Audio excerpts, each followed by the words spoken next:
Very quickly, just want to thank the City of Providence, Rhode Island Black Heritage Society for this opportunity to create what is the Matter of Truth report. I'm going to attempt to provide in about 25 minutes about 4 centuries of history and about 700 primary and secondary documents. This was a comprehensive effort, the first time of its kind in the state, where we came together and worked with a number of state historical societies and archives and collected probably the most comprehensive and detailed information on the history of racialized discrimination targeted to Indigenous and African heritage people. This work would not have taken place if it wasn't for the outstanding assistance of a number of the state historical institutions and archives. It all came about in 2020 when Mayor Alorza had initiated what he called the Reconciliation, Truth, and Reparations process, and a process to really have an understanding of the history of discrimination, particularly towards African heritage and Indigenous people, and how it impacted and evolved to this very day. In doing this work, we had to compile in a relatively short period of time hundreds and hundreds of primary documents and literally thousands of artifacts and documents of a secondary period. And it was all done literally and remarkably in about a 6-month period. So what I'm going to do today is just simply walk you through some of the highlights of this report and some of the work being done. It's broken into 7 categories. I'm going to highlight 5 of those categories from part 1 to about part 5.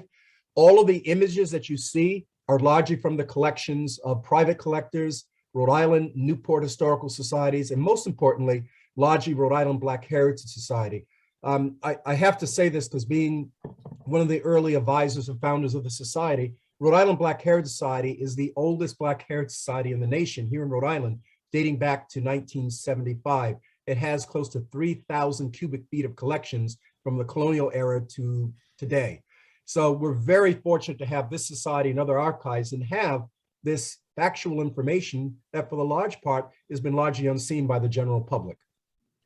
The first part is we entitled Founding Enterprises, Indigenous People, Land, and African Labor. And it's really the pre-colonial settlement period, pre-1600 to about the end of the 18th century. What's fascinating about this discussion is the fact that between 1616 and 1619, at the time of earliest European arrival and settlement and later colonization of the eastern shore of the United States from Maine to Cape Cod, during that 3-year period, those European explorers also brought with them significant European diseases such as cholera, measles, and even yellow fever through the West Indies and West Africa.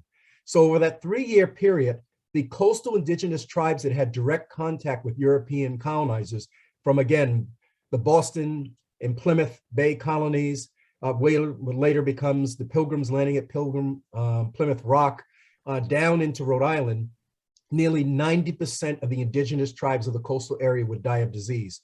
So as we think today of the horrendous impact that COVID-19 had, think what would have been over 4 centuries ago of an Indigenous people that had no natural immunity to these European diseases. So this nearly wiping out of the Indigenous people would open up land for colonization, for use, and certainly for prosperity. In fact, for the Europeans when they arrived, we were able to cull dozens and dozens of colonial documents from Massachusetts and Rhode Island, and the European perspective on this great dying and the natives dying from these diseases was that it was God's will. And in fact, they called themselves the agents of God, and they called New England initially the New Israel. They saw themselves through God's hand as the Jews were led away from Egypt, they were led to the New World, and that the heathens and pagans were wiped away by this God's will disease that gave them full use and benefit of the land, regardless of the surviving natives in the inland area that still tried to preserve their native culture, their sovereignty, and most importantly, their land. So when we begin talking about the very exploration of the New World, it begins through this great dying of an absolute use and later exploitation of native land. And when we talk about the building of that land and working on that land, very soon by the middle of the 17th century, Africans are induced. So the basic premise of this first chapter is, and the research that supports it, is that the very founding of Rhode Island, or Massachusetts, or Connecticut, or anywhere within New England down to the Virginia colonies, the very founding in the European settlement is firmly rooted in Indigenous people land and African heritage people labor.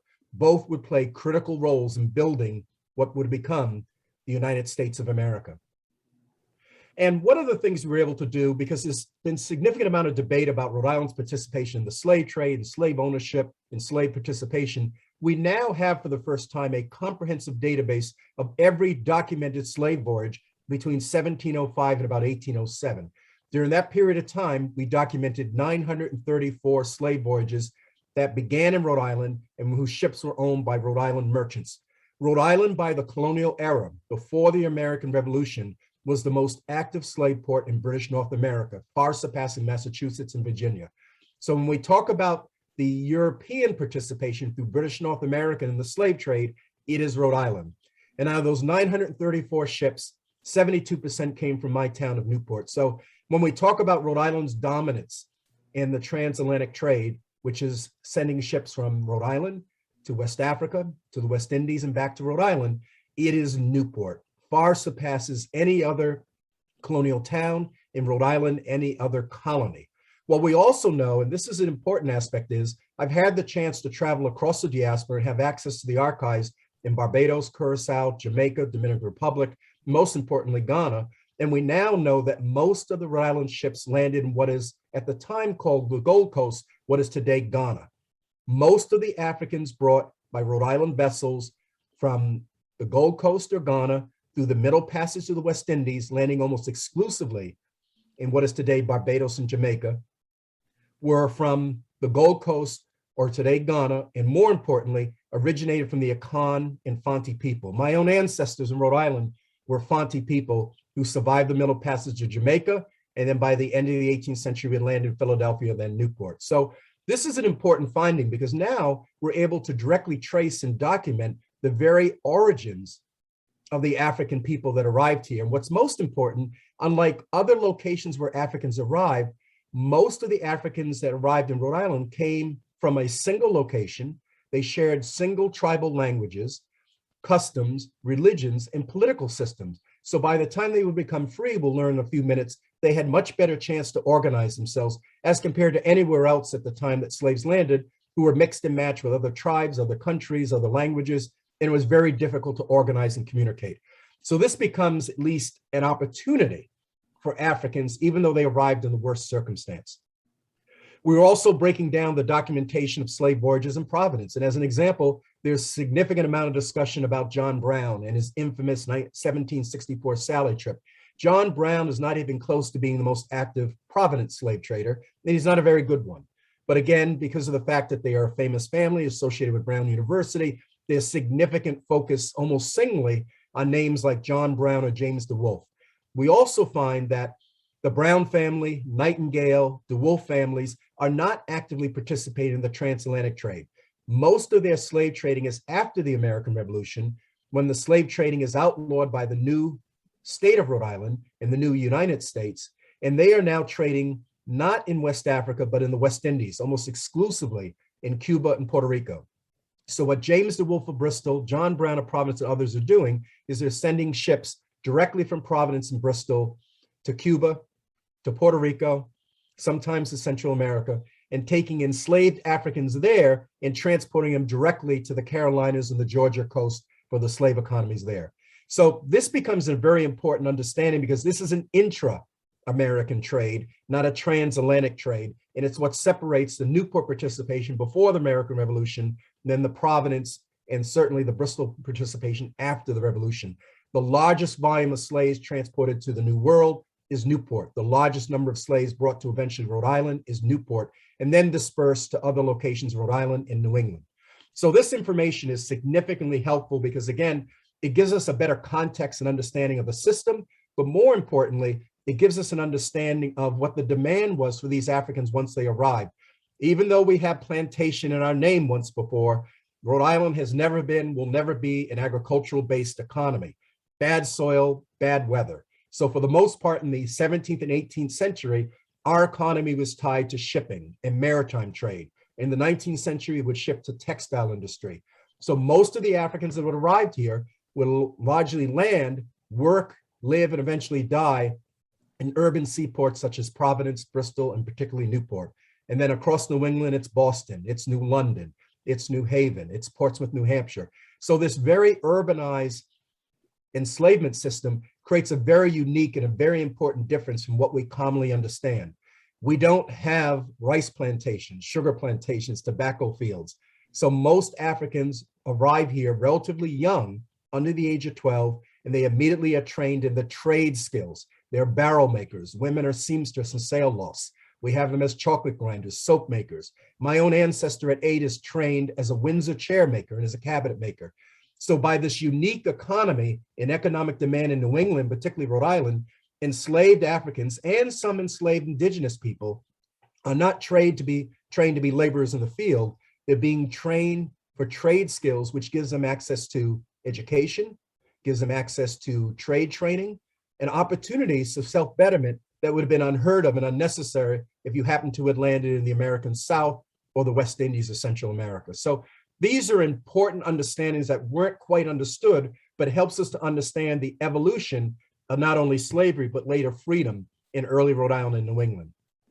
The other thing we were able to do is we've now documented through primary records every free African heritage person in the early 1790 census in Providence. In fact, most of these Africans lived in what is today immediately east or west of College Hill. Many of them lived around the Great Salt Cove, which is now the south lawn of the State House and the train station down to Canal Street. They lived on the north slope of the cove and then upwards towards what would have been called Only Lane, today University Heights. Those names that are highlighted we'll talk about in a few minutes because they become founders of one of the first free African societies in America right here in Providence. The second section, real quickly, what we call separate and unequal in the 19th century, begins to talk about what was life like after slavery for free African heritage people and those remaining natives that had survived the Pequot Wars of the early 17th century and the devastating King Philip's Wars in the latter part of the 17th century.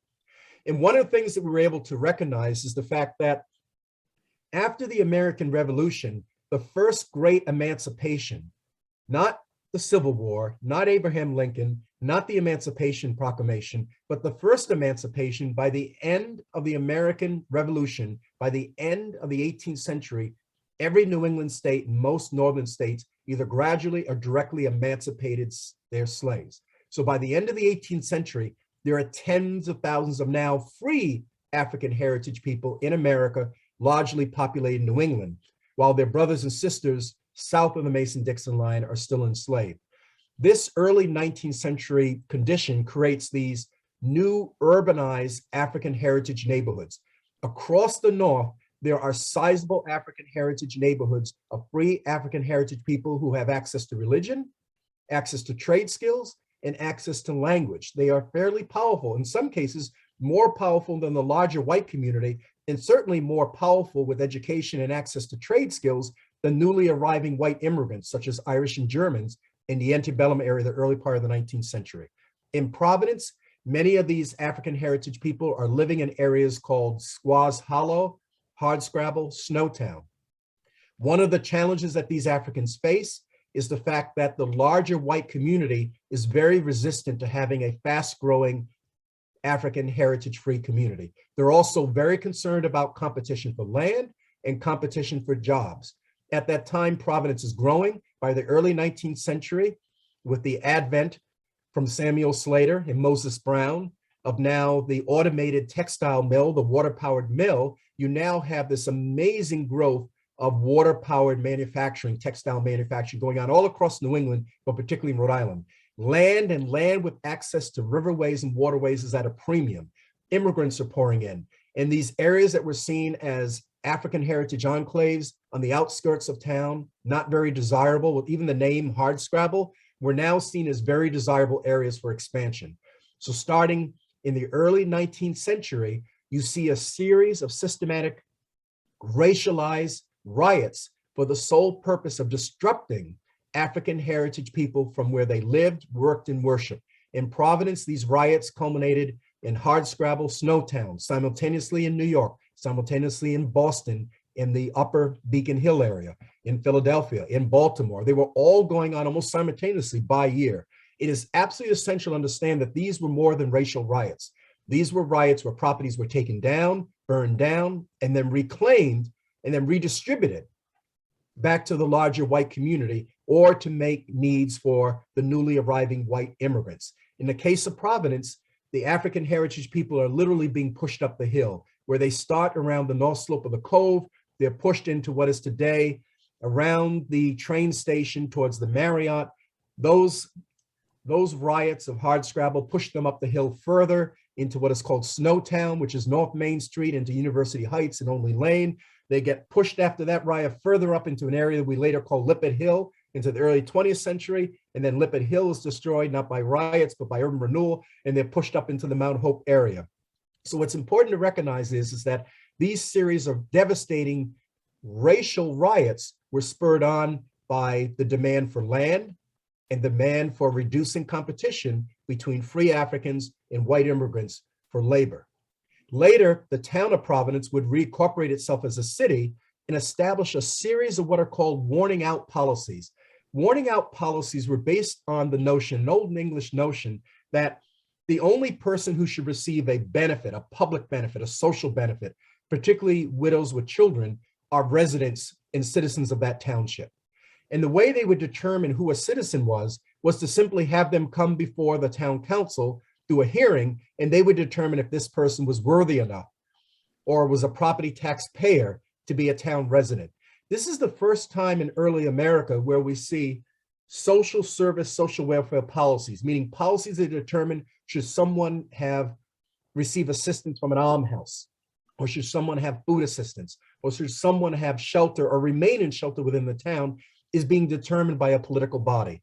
These political bodies, and in the case of Providence, we have hundreds of hearings in the city archives where almost exclusively the people who are being worn out are women, widowed women with children, and over 60% are indigenous and African heritage women. So for the first time in American history, we're seeing the criminalization of a population being tied to race and by sex and by class. And what's extraordinary about these documents are women who are living in hardscrabble and Snowtown are literally asked to leave because they're warned out, they are not proper residents, and they're asked to return to Newport or to Boston or to Narragansett. And then we find records where they keep coming back and forth. They're trying to survive. But it's important to recognize that these warning out policies become one of the first, and then later enforced by organized police departments, forced structural effort to remove people from communities simply by race, by sex, and by, in many cases, by class. And one of the more remarkable aspects of doing this research is that we found in the case of indigenous women, they were found to be worn out, but they were also found to be incompetent as parents. Their children were taken away from them and then placed not into slavery, but into indentured servitude. So this combination of warning out policies would place significant pressure on a free African heritage community that restricts where they can live and how they can live. And on the indigenous community, it not only restricts how they can live and where they can live, it actually takes away their very sovereignty by removing their own children, their lifeblood, from their family systems.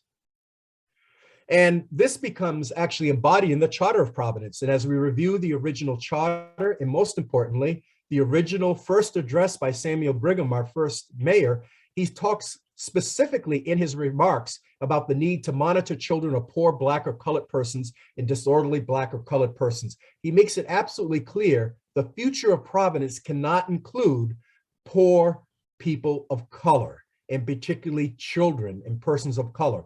At that time, the term Black was for African heritage persons. The term colored or mulatto was used exclusively for mixed heritage African and Native people. So I want to be clear here, these policies of warning out, these policies of restriction that was based on race and on sex and even indigenous people, it's going on in Massachusetts, Connecticut, across New England and early America. But it's really by scale the most active in Providence during that time. But I just want to also point out there is what we call creative survival. The free Africans working with Moses Brown do establish for the first time by 1819 one of the earliest free African schools and meeting houses. We know this because we have the records of the meeting house. That meeting house would later evolve into the Cogden Street Baptist Church, the first free Black church in Rhode Island, one of the first in America. And we have significant records that we've been able to develop where we now know where these early Africans, despite racialized discrimination, despite warning out policies, we now have been able to reconstruct where they lived, where they worked, and where they worshiped. And what's been exciting for me as a history nerd, I've been actually been able to create GIS maps where I can reconstruct Benefit Street, Benevolent Street, North and South Main Street, Water Street, all of the upper College Hill area. And actually we have about 30% of the existing housing structures do include where early African heritage indigenous people also lived and worked in the 18th, 19th century. Providence and Newport, Rhode Island are two of the few communities in all of America that has that depth of primary document sites that are directly tied to these early African indigenous histories. And that's going to give us an opportunity to create a whole new series of walking tours and educational programs that we haven't had before. So that's a positive outcome from a very difficult research process. And this is just an example here of how we're starting to pinpoint maps of where people were working in the enterprises. We even have a breakdown of their trades. We have a breakdown of their lives and their movement. It's pretty extraordinary. And again, if people ask me all the time, where was the initial or the earliest African heritage community of Providence? It's College Hill. If I was asked where the earliest African heritage community of Boston was, it's Beacon Hill. In Newport, it's Bellevue Avenue, Historic Hill. It's almost ironic that these same communities today, people of color and certainly limited income people could barely walk through those streets, never mind affording living and working and worshiping there. And that's one of the ironies that we've extracted out of this research. I also want to point out what I just talked about is the fact that for Native people, as a part of the detribalization and removing the sovereignty, for those surviving natives that survived war and pestilence, Providence and the now state of Rhode Island General Assembly would follow a policy of stop recognizing Native people as sovereign tribal members. They would not recognize them as independent Wampanoags or Narragansetts or Montauk's. They were always recognized as mulatto, and they would use a policy, a curious policy that began in the South, which was called Negro blood or one drop rule. In the American South, before, during, and long after the Civil War, if you were of mixed African heritage, and if you had one drop of Negro blood, then you were determined to be officially a Negro. And with all the discriminatory policies that went along with the 19th, 20th century African heritage person. Here in New England, but particularly in Rhode Island at Providence, that same policy was used where natives, largely Narragansett people, were not called indigenous sovereign Narragansett tribal members, but were called mixed with Negro blood. And this one drop rule will be used and culminate in 1880 when the Rhode Island General Assembly, over a series of hearings, would determine that the Narragansett tribal people in Charleston, Rhode Island were not sovereign, separate indigenous people, but mixed breed Negroes, and they detribalized them. They demolished their entire tribal authority and seized much of the remaining land.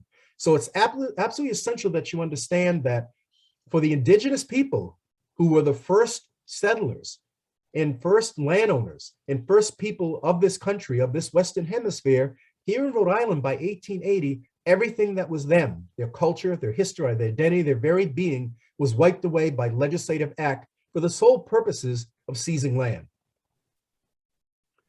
And in part 3, we begin to go into the early 20th century, and we begin to talk about the challenges between World War I and World War II. One of the things that we found, which was striking, is the fact that the Ku Klux Klan in the early 20th century were as active as in Rhode Island as compared to anywhere in America. At one point, by the 1920s, we were finding over 20,000 active Klan members in Rhode Island with a population of about 1.5 million people. And they're not centered in any one location. We see them active in northwestern Rhode Island, but there are Klan meetings in Providence, Newport, Bristol, all across the state. They are open, they're active, and they've arrived. One of the most important aspects of recognizing the Klan in New England, but particularly in Rhode Island at that time, they're not very pleased with African heritage people, and they're not very pleased with Jewish people, but their real concern at that time are Catholics. Rhode Island at that time, and not as much today, had the highest percentage of Catholic religious people in their population, with the immigration of Irish, and certainly with Portuguese, Italians, and others. So the Klan was very much rooted to uproot the influence of the Pope, as I said, and the Catholic community.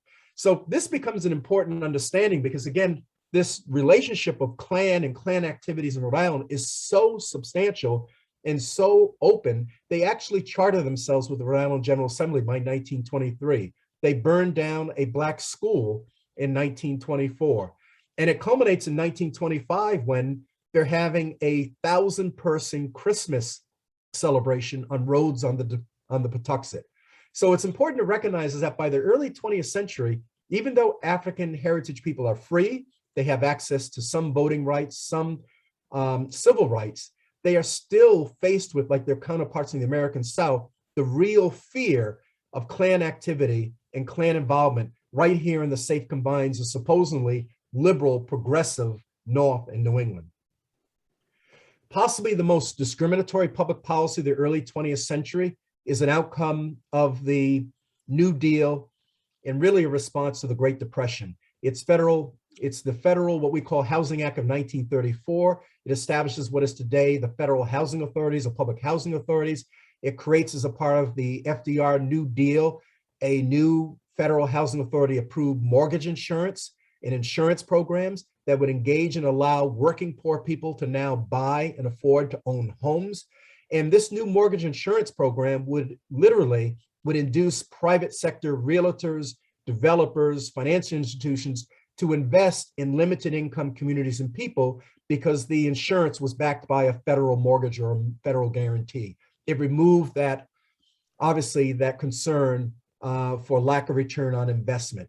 The challenge at that time is that as these mortgage insurance institutes were being established, so was a policy called redlining, where these same realtors, these same investors and financial institutions would determine at a local level which neighborhood would be worthy of and would be the least risk of investment simply by creating a process of identifying a neighborhood and determining if that was a poor neighborhood or poor infrastructure, or the people themselves would not have the ability to manage a mortgage or manage insurance.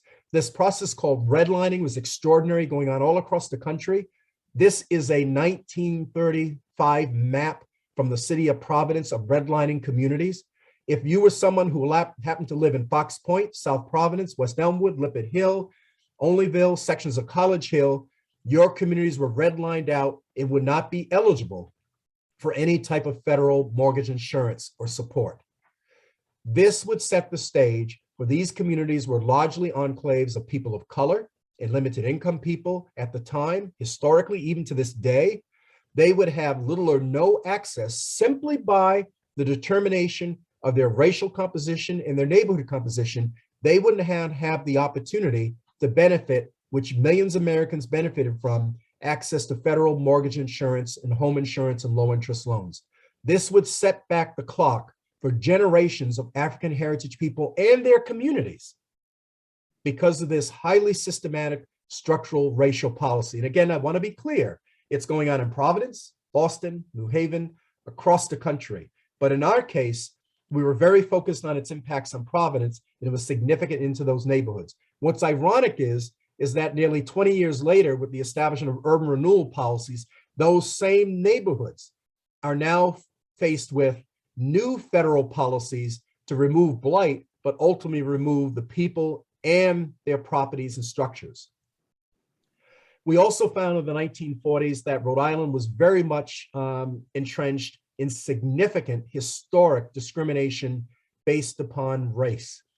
In 1944 through 1945, a commission was established by the state to actually study in detail the discrimination of Negroes, as what we were called in Rhode Island. This study was one of the most comprehensive of its kind.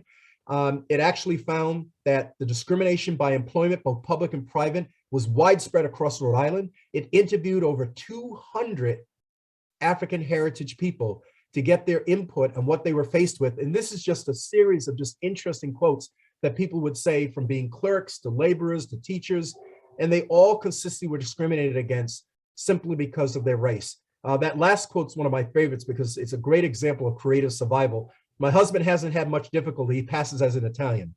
Now, unfortunately, not all could pass. So those who could not pass were discriminated against. So I just want to be clear here, because when we talk about racialized discrimination, and we talk about reconciliation today and even reparative justice, it's not what went on with John Brown in the 18th century and slavery. It's what was going on in our lifetimes or the lifetimes of our parents and grandparents in the 1940s and 50s and 60s. If you were African heritage person in Providence in 1945, your chances of attaining and keeping a good job were very slim to no, unless you could pass as an Italian. That was a reality for people. Your chances of owning a home, your chances of choosing where you live in Providence, if you happen to be African heritage or indigenous, were slim to nil. And again, this is an ancient history. This is very recent history. And in part 5, we look very closely at the fair housing issues and urban renewal. And one of the most important aspects of this is that the Providence Journal itself did a series of articles. James Ray was an African heritage reporter. It did significant studies of the American South in the 1950s and 60s, but also compared the same Jim Crow policies that were going on in Lippet Hill, Fox Point, College Hill, South Providence.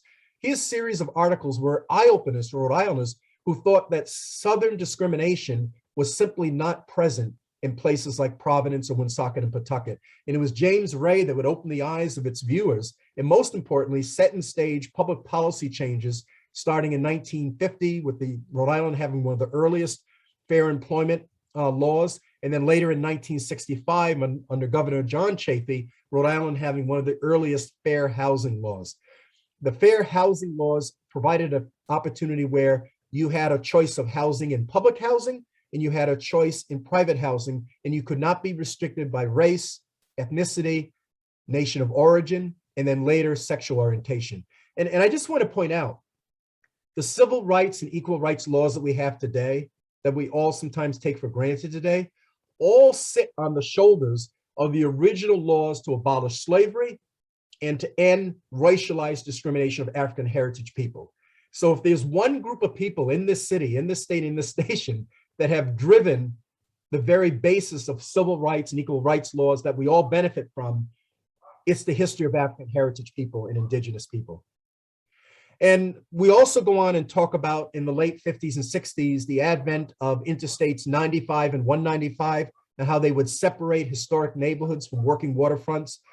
We have detailed information and maps about that. In the case of 195, India Point Park, before it was a passive park, was an active working waterfront. Most of the people who lived in Fox Point, Cape Verdeans, African heritage, indigenous people, poor working white people, most of the buildings up and down South Main Street, Water Street, manufacturing, mill buildings, all were directly connected to a working waterfront. With the advent of 195 and the urban renewal and the interests of certain private wealthy families, that working waterfront went away. It was helped along by the 38 and 54 hurricanes, but really it was a matter of federal, state, and city policy to remove a working waterfront and replace it with a passive park. As that working waterfront was removed, so were the jobs. And as 195 was put in place, it separated people physically from where they lived, from where they would work. And then later in the 60s and 70s, Brown University would continue to gentrify and expand their student housing opportunities into Fox Point, and then became a point today where Fox Point has ceased to become a working community with historic roots of African heritage indigenous people that go back centuries. That same challenge went on in Upper South Providence. 95 separated Thurber's Avenue, Allen's Avenue from a neighborhood, and then the advent and growth of Rhode Island Hospital would later gentrify and claim housing and property, which was once occupied by working poor people of color and others, and now has been replaced with medical centers and parking lots. I just want to be clear, these Federal Highway Act and these urban redevelopment policies are going on across the country, but the devastating impacts that it had that we still see today were certainly devastating for African heritage and poor people living in, historically, places like Fox Point, Lippet Hill, Upper South Providence, West Elmwood. And we have in the report detailed and reams of information about those decisions. And even we have databases of actual families who once lived in West Elmwood and now being relocated for Route 10 in the industrial park to Upper South Providence, or families in Lippet Hill that are being uprooted and sent to Upper South Providence or West Elmwood. And it's important that you recognize this, because when this was happening in the 50s and early 60s, there's no fair housing laws. So if you were living in Lippitt Hill in your home and that was taken away through urban renewal, and you happen to be African heritage or Cape Verdean or native, you couldn't just freely choose to live anywhere in Providence. Those options weren't available to you. Your choice was move to Upper South Providence or maybe parts of Onlyville. So I just want to be clear that these highly racialized urban renewal and development policies created significant hardship and restrictions almost consistently targeted on people of color. Not much different from the historical race riots that disrupted these same populations in these same neighborhoods a century before. And in urban renewal, the devastation it had, particularly on Lippitt Hill, was significant. We did an entire case study on Lippitt Hill. Lippitt Hill today is bounded by Only Street, Doyle Avenue, North Main Street, Camp Street. And one of the things we did is look very carefully at Lippitt Hill with a series of GIS maps. This is Lippitt Hill in 1952 before urban renewal. You can see Hope High School and its athletic field, which is still there in the bottom right. If you look to the left, you'll see what is North Main Street. And you can see a very densely compacted neighborhood, lots of multifamily homes. People worked on the first floor and lived on the second and third floor. That's a New England experience, an experience most of us had. By 1962, the entire neighborhood is demolished. It looks like a nuclear bomb went off. All 400 families that lived, worked, and worshiped in Lippitt Hill were wiped away in a short period of time, and none would return, and very few would be able to remain in Rhode Island unless they were relocated to Upper South Providence. So we literally reduced one blighted area as it was deemed blighted and created a new ghettoized blighted area of South Providence, which still struggles to this very day. One of the things we were able to do in this study was to at least pinpoint through historical primary evidence all the Black-owned businesses in that area. So it not only disrupted homes and living, it disrupted the Black economy. We found over 85 existing Black businesses in 1949, 1950 alone in those same clustered areas of Lippitt Hill. We then tracked going forward over the next several decades. Did any one of those businesses remain? 5% of the businesses remained. So these urban renewal consequences not only had devastating consequences for life and living, but it also significantly disrupted and in some cases destroyed the Black economy of early Providence, particularly in Lippitt Hill. So I'm going to stop here. I apologize, about 30 minutes. There's so much more to offer, but I wanted to give you a highlight and the approach of the research. Going forward, we'll be doing a series of development work, working with Roger Williams University, Rhode Island College, and others. We're also very excited to state, if you don't know, this past summer with Governor McKee, we signed into law Rhode Island's first and the first in the nation K-12 African Heritage History curriculum. Rhode Island will have the most comprehensive history curriculum in the country, and we are beginning to do that work in designing the curriculum. We'll also have a teacher professional training program. So much that you've seen here and so much more will now be available to all K-12 school children going forward over the next year or two. And again, our goal with this work is by knowing our history, we can build a better future. And our next work will be working closely with the mayor, the city of Providence, as they take this data, take this information, and begin a process of reconciliation, and then eventually begin to structure public policies that further strengthen what we call reparative justice, which won't be 40 acres and a mule for every African heritage person. I can guarantee you it will not be that, but it will be the continued investment in affordable housing, closing the health equity gaps, the wealth equity gaps, workforce training and development, neighborhood stabilization, decriminalization of some of our neighborhoods. So I think there's some really good public policy discussions going on, but it needed to start with the facts and it needed to start with the historical truths, and that what we were able to offer.